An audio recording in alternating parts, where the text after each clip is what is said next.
కాశీలో కేదార్నాథ్ ఘాట్. కేదార్నాథ్ ఘాట్ కాశీలో గంగా నదిలో ఉన్నాం మనం ఇప్పుడు. 40 ఘాట్లు అయితే తిరగబోతున్నాం. తర్వాత గంగా హారతి దర్శనం చేసుకుందాం. ఇప్పుడే స్టార్ట్ అయ్యాం. इधर से चलो, इधर से जाके आएंगे. अच्छा, हरिश्चंद्र घाट से.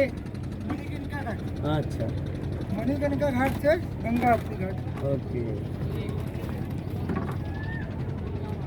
అంటే చుట్టూరు మనం ఇప్పుడు గంగా హారతి వేరే ఘాట్స్కి వెళ్ళబోతున్నాం.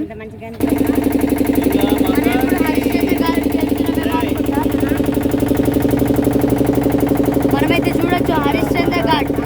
హరిశ్చంద్ర ఘాట్ అంటే అక్కడ చనిపోయిన వాళ్ళకి శవాలను కాలుస్తారు. ఇక్కడ ఎవరైతే శవం కాలుస్తారో వాళ్ళకి మోక్షం అయితే లభిస్తుంది. అక్కడ చూడొచ్చు క్లియర్గా, అక్కడ శవాలు కాలుతున్నాయి.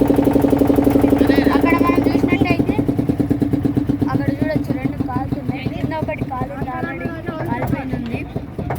హరిశ్చంద్ర ఘాట్. హరిశ్చంద్ర ఘాట్ దానికి వ్యూ అయితే చాలా బాగుంది.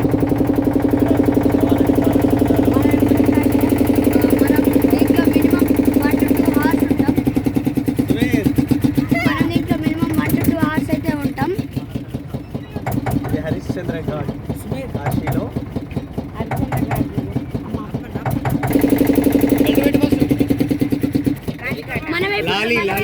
లాలీ ఘాట్కి అయితే వచ్చాము. మనం ఎక్కింది ఇది కేదార్నాథ్ ఘాట్.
చూడొచ్చు కాశీ విశ్వనాథ్ మందిర్ మందిర్ షెడ్ ఇక్కడ ఉంది. నేను పొద్దునైతే దర్శనానికి వెళ్ళాను. చాలా అంటే చాలా బాగుంది. కానీ అక్కడ రష్ ఎక్కువ ఉండేసరికి వాళ్ళు తొందరగా లూజ్ చేస్తున్నారు. అక్కడ చూడొచ్చు షెడ్ చాలా పెద్దగా ఉంది. ఇక్కడ చూడొచ్చు మనం చాలా బాగుంది వ్యూ అయితే. ఇప్పుడు మేమైతే చేపల పులుసు ఫుడ్ అయితే వేసేస్తున్నాం.